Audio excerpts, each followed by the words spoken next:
So hi hello மக்களே, நான் தான் உங்கள் மிஸ்டர் கேண்டி பை மாறுவா. ஸோ இன்னைக்கான வீடியோவில் நம்ம என்ன பார்க்க போகிறோம் அப்படின்னு பார்த்தீங்கன்னா, ஒரு நியூயஸ்ட் கண்டென்ட் கிரியேட்டரை பற்றி தான் பார்க்க போகிறோம். ஸோ அது என்னடா நியூயஸ்ட் கண்டென்ட் கிரியேட்டர் அப்படின்னா, அவரோட லைஃப்பில் எவ்வளோ ஸ்ட்ரகிள்ஸ் இருந்துச்சு, அந்த ஸ்ட்ரகிள்ஸ் தாண்டி எப்படி அவருக்கு வந்து அந்த கண்டென்ட் கிரியேட்டர் ஆகணும் அப்படின்ற ஒரு மைண்ட் செட் வந்துச்சு அப்படின்றத பற்றி தான் நம்ம அவர்கிட்ட கேட்க போகிறோம். ஸோ அவரோட பேர் பார்த்தீங்கன்னா முரளி. இப்போ அவர் வந்துட்டு இருக்காரு. ஸோ அவரை மீட் பண்ணிட்டு அவர்கிட்ட சில சில கொஸ்டின்ஸ்லாம் கேட்போம். ஸோ ஹாய் மக்களே, நான் சொன்ன பர்சன் இவர் தான். ஸோ ஹாய் ப்ரோ, எப்படி இருக்கீங்க? நல்லா இருக்கும் ப்ரோ. நீங்கள் எப்படி இருக்கீங்க? Good good good. ஸோ லைஃப்லாம் எப்படி போயிட்டு இருக்கு? போகுது ப்ரோ, ஓரளவு ஆவரேஜாக போயிட்டு இருக்கு. ஓகே, நான் எதுக்காக உங்களை வர சொல்லியிருக்கேன்னு தெரியுமா? தெரியலையே ப்ரோ, நீங்கள் தான் சொல்லணும். ஆக்சுவலாக நீங்கள் வந்து இப்போ ஒரு கண்டென்ட் கிரியேட்டர் ஆகிருக்கீங்க. எதனால உங்களுக்கு கண்டென்ட் கிரியேட்டர் ஆகணும்னு தோணுச்சு? ஸோ உங்கள் லைஃப்ல எவ்வளோ ஸ்ட்ரகிள்ஸ்லாம் நடந்து இப்போ இந்த கண்டென்ட் கிரியேட்டர் அப்படின்ற ஒரு லெவலுக்கு வந்திருக்கீங்க. யார் வந்து உங்களுக்கு இந்த கண்டென்ட் கிரியேட் ஆகணும் ஹிண்ட் கொடுத்தாங்க? ஸோ உங்கள் லைஃப்பில் நடந்த எல்லா ஸ்ட்ரகிள்ஸை பற்றியும் நீங்கள் சொன்னால் ஸோ மக்கள்கிட்டையும் சொல்கிற மாதிரி இருக்கும்ல. ஸோ இப்போ இனிமேல் வளர்ந்து வர பசங்களுக்கு மோட்டிவாக இருக்கும். சரிங்களா? அதனால தான். ஓகே, கண்டிப்பாக ப்ரோ, கண்டிப்பாக சொல்லிடலாம்.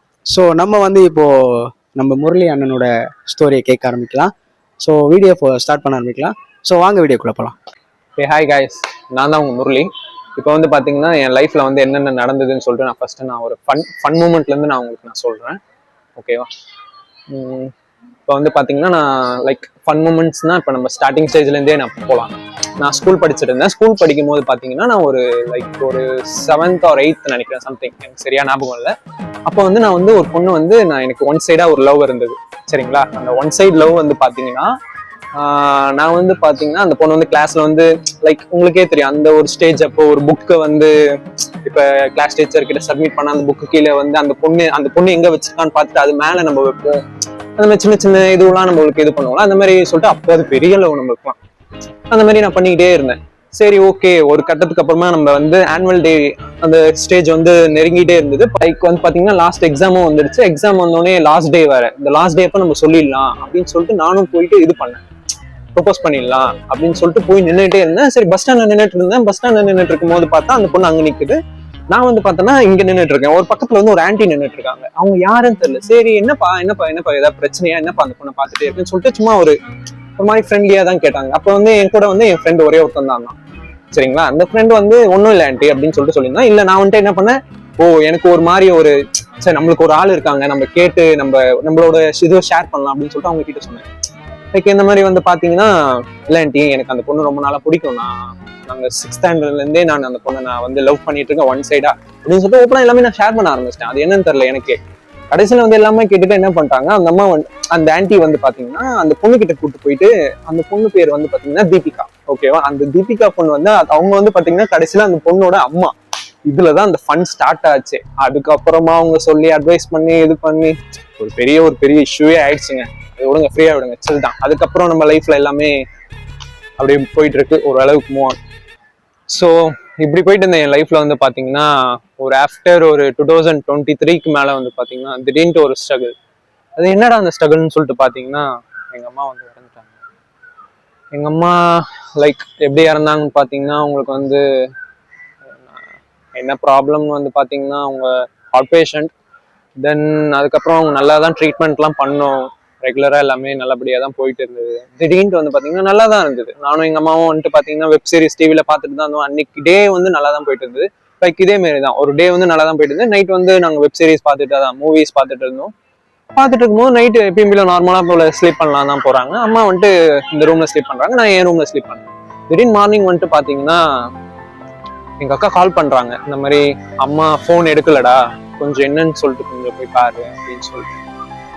அப்பதான் நான் ஒரு 6 to 6:30 போல இருக்கும். நானும் கடகடன்னு எழுந்து போய் பார்த்து, அம்மா எழுஞ்சிருங்கம்மா அப்படின்னு சொல்லிட்டு நான் சொல்றேன். அவங்க எதுவுமே எழுஞ்சிக்கல. அப்பாவை கூப்பிட்டேன், அப்பாவும் இது பண்றாரு, எழுஞ்சிக்கல. நாங்க என்ன பண்றதே எனக்கு தெரியல. ஆம்புலன்ஸ் கால் பண்ணா அவங்க என்னென்னவோ கேட்குறாங்க, என்ன நேம், என்ன ஏஜ், என்ன சொல்றாங்க. அப்பதான் நான் ஃபர்ஸ்ட் ஒரு பெரிய ஒரு இதுவே நான் ஃபேஸ் பண்றேன். எனக்கு என்ன பண்றதுன்னே தெரியல. அதுக்கப்புறமா ஹாஸ்பிட்டல் கூட்டு போய் பார்க்குறோம். ஹாஸ்பிட்டல்ல கூட்டு போய் பார்த்துட்டு பல்ஸ் இல்லைன்னு சொல்லிட்டு அப்படியே ஆம்புலன்ஸ்லேயே வச்சு பார்த்துட்டு அம்மா இறந்துட்டாங்கன்னு சொல்லிட்டாங்க. என்னால அது ஏத்துக்கவே முடியல. நான் ஹாஸ்பிட்டல்ல கத்துறேன், சண்டை போடுறேன், சேரை அடிக்கிறேன், உடைக்கிறேன். உங்களுக்கே தெரியும், மதர் லவ்னு சொல்லிட்டு பாத்தீங்கன்னா ஒரு பசங்க மேக்சிமம் 99% வந்து அந்த மாதிரி பசங்க தான் இருப்பாங்க. நான் எங்க அம்மா மேல ரொம்ப லவ் வச்சு, அது எப்படின்னா என்னால அது சொல்ல முடியல.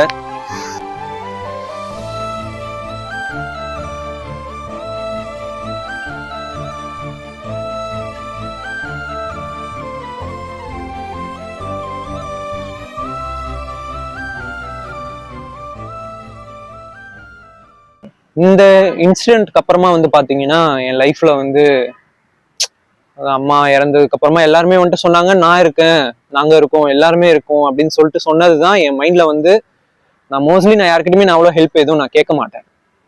லைக் ஒரு மதர் லவ் இருக்குல்ல, ஒரு பாசத்துக்கு ஏங்குவோம். இப்ப அம்மாவோட சாரி ஒரு ஃப்ரெண்டோட அம்மா இருக்கும்போது அவங்க எப்படி பாத்துக்கிறாங்க, நம்ம அம்மா இல்லையே, சரி அந்த லவ் வந்து நான் யார்கிட்ட எதிர்பார்த்தேன்னா நான் யார்கிட்டயும் நான் அவ்வளோ எதிர்பார்க்கல. லைக் நம்ம ஃபேமிலி சைட்ல தானே எதிர்பார்ப்போம், ஒரு பெரியமாவோ ஒரு சித்தியோ நம்ம கூட பிறந்த அக்காவோ அந்த மாதிரி தானே நம்ம எதிர்பார்ப்போம். சரி அதே மாதிரி தான் நான் எதிர்பார்த்தேன்.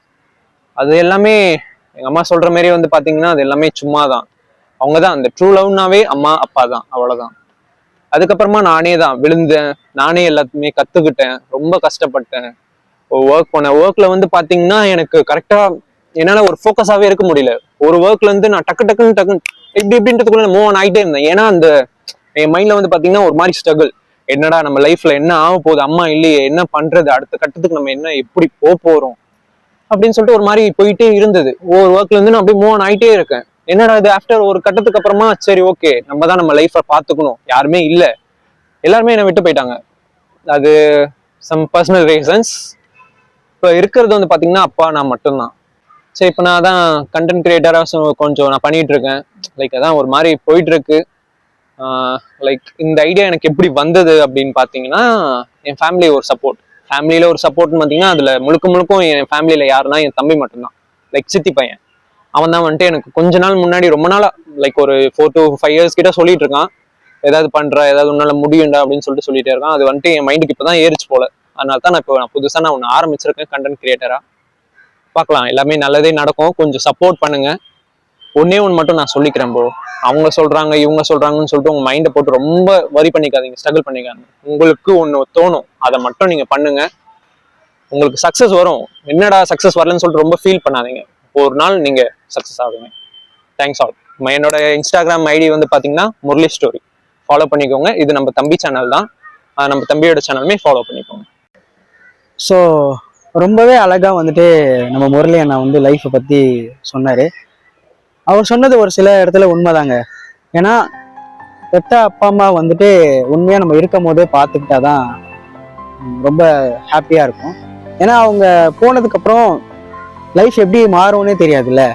ஸோ அதனாலதான் சுத்தி இருக்கவங்களெல்லாம் நீங்க வந்துட்டு அவன் இப்படி சொல்றான், இவன் இப்படி பண்றான், என்னை வந்து எல்லாரும் ப்ளேம் பண்றாங்க அப்படின்றதெல்லாம் தவிர்த்துட்டு உனக்கு என்ன தெரியும், உனக்குள்ள என்ன டேலண்ட் இருக்கு அப்படின்றத வந்துட்டு நீ வெளியே காமிச்சுக்கிட்டா உண்மையா உனக்கு பெட்டரான ஒரு லைஃப் கிடைக்கும்ல. இப்போ நாங்களாம் வந்துட்டு ஒன்றும் பெரிய சேனல்லாம் கிடையாது சரிங்களா, நாங்களும் வந்துட்டு சக்சஸ் எல்லாம் ஆகலை.